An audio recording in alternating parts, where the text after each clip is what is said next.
नमस्कार दर्शकों, आज हम गुरु पूर्णिमा की कथा लेकर आए हैं। श्रीमद् भागवत के अनुसार सूत जी कहते हैं, एक समय की बात है, महान तेजस्वी मुनिवर पराशर जी तीर्थ यात्रा कर रहे थे।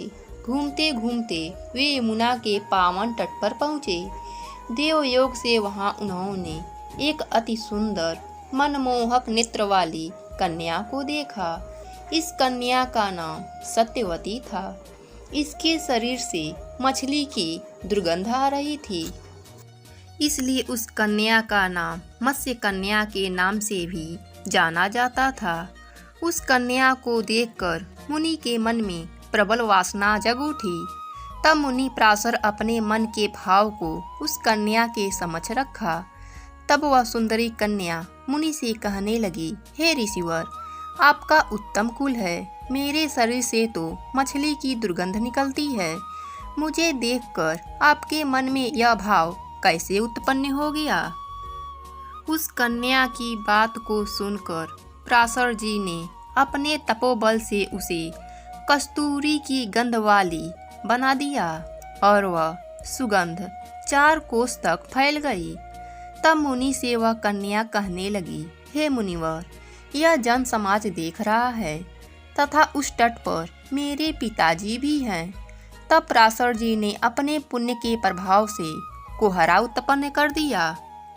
तब सत्यवती ने कहा, हे गुरुवर, मैं कुंवारी कन्या हूँ। यदि गर्भवती हो गई तो पिता से क्या कहूँगी?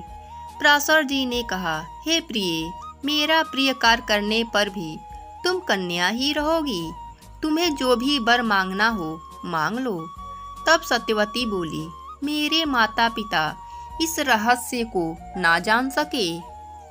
मेरा कन्या व्रत भंग ना होने पाए। मेरा आपके समान ही अद्भुत शक्ति वाला पुत्र उत्पन्न हो। मेरी यह सुगंध सदा स्थिर रहे। मैं सदा नवयुक्ति बनी रहूं। तब पराशर जी बोले, प्रिय, तुम्हारा पुत्र पुराणों का रचयिता होगा। वेद के रहस्य को समझकर उसे 4 भागों में बांट देगा।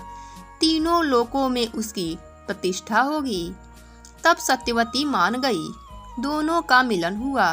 तत्पश्चात मुनि जी जमुना में स्नान करके वहां से पधार गए।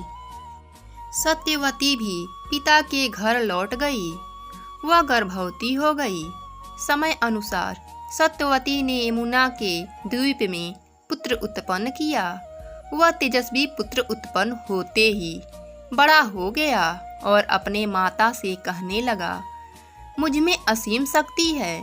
मन को तपोविष्ट बनाकर ही मैं गर्भ में प्रविष्ट हुआ था। अब तुम जा सकती हो। मैं भी तपस्या करने जा रहा हूँ। सत्यवती भी अपने पिता के घर चली गई। इस प्रकार वेद का विस्तार करने से उनका नाम वेद व्यास पड़ गया। बड़े बड़े ग्रंथों का रचनाकार वही हैं। इस प्रकार वेद व्यास जी ने 18 पुराणों की रचना की, जिसमें सभी वेदों के ज्ञान को रोचक कथाओं के रूप में प्रस्तुत किया। वेद व्यास जी की सदा ही जय हो, जय हो, जय हो।